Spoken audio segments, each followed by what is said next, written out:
নমস্কার, আমি তৃণমূল কংগ্রেসের সাংসদ মহুয়া মৈত্র বলছি। এক সপ্তাহ হয়নি নতুন পশ্চিমবঙ্গ সরকার শপথ নিয়েছেন এবং এই এক সপ্তাহ যেতে না যেতে গ্রামীণ অর্থনৈতিক ব্যবস্থার উপরে একটি সাংঘাতিক ঘা এই সরকার অলরেডি এই সাংঘাতিক আঘাত অলরেডি করেছে। কিভাবে আপনারা দেখছেন গত দুদিন ধরে গ্রামে গঞ্জে যেখানে যেখানে পশুর হাট আছে সেখানে একটা আতঙ্ক ছড়িয়ে গিয়েছে। এই পশুর ব্যবসার সাথে যারা যুক্ত তাদের সবাই একটা ভয় রয়েছে, এই ব্যবসা প্রায় একদম স্থগিত হতে চলেছে। আমরা জানি যে ভারতীয় জনতা পার্টি, পশ্চিমবঙ্গ সরকার একটা বিশেষ সম্প্রদায়কে উদ্দেশ্য করে এই কাজটা করার চেষ্টা করছে, কিন্তু সত্যিটা কি জানেন? সত্যিটা যে পশ্চিমবাংলার গ্রামীণ অর্থনৈতিক ব্যবস্থাতে কোনো বিশেষ সম্প্রদায় এই কাজের সাথে যুক্ত নয়। সকল গরিব মানুষ আপনার জাতি ধর্ম নির্বিশেষে এই কাজের সাথে যুক্ত। ঘোষ দাস যেমন এই ব্যবসার সাথে যুক্ত, তেমন মুসলিম সম্প্রদায়ও যুক্ত। তা আপনারা যখন এই বিজ্ঞপ্তিটা জারি করছেন, আপনারা যখন এই পশুর ব্যবসাটা বন্ধ করার চেষ্টা করছেন, তখন কিন্তু আপনারা যেটা চেষ্টা করছেন একটা বিশেষ সম্প্রদায়কে উদ্দেশ্য করা, সেটা কিন্তু সফল হচ্ছে না। চোট কার গায়ে লাগছে? সব গরিব মানুষের গায়ে লাগছে।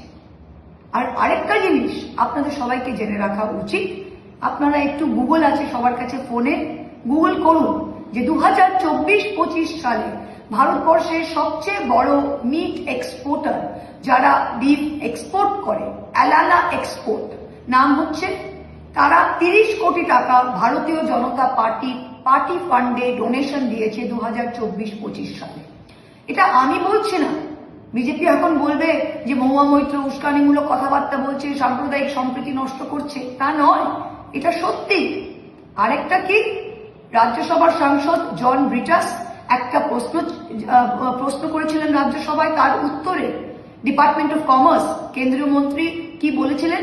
তিনি বলেছিলেন যে 2020-21 আর্থিক বছরে ইন্ডিয়ার কারবিফ এক্সপোর্ট ছিল, রপ্তানি যেটা, তার মূল্য ছিল 30,000 কোটি টাকা। সেটা বেড়ে গিয়ে 2024-25 আর্থিক বছরে 40,000 কোটি টাকা হয়ে গেছে।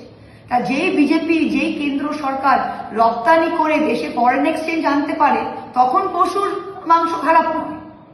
আর যেই বিজেপি অ্যালানা এক্সপোর্ট থেকে 30 কোটি টাকা ডোনেশন নিতে পারে বড়লোক থেকে, তখন কোনো ভুল নেই। কিন্তু গরিব মানুষের পেটে লাথি মেরে এই ব্যবসা বন্ধ করে আপনারা কি প্রমাণ করার চেষ্টা করছে? মানুষ কি বুঝছে না?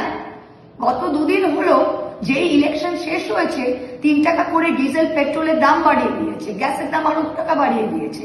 প্রায় 110 টাকা লিটার পেট্রোল দিতে হচ্ছে মানুষকে, প্রায় 100 টাকা ডিজেল দিতে হচ্ছে, আগামী দিনে আরো বাড়বে।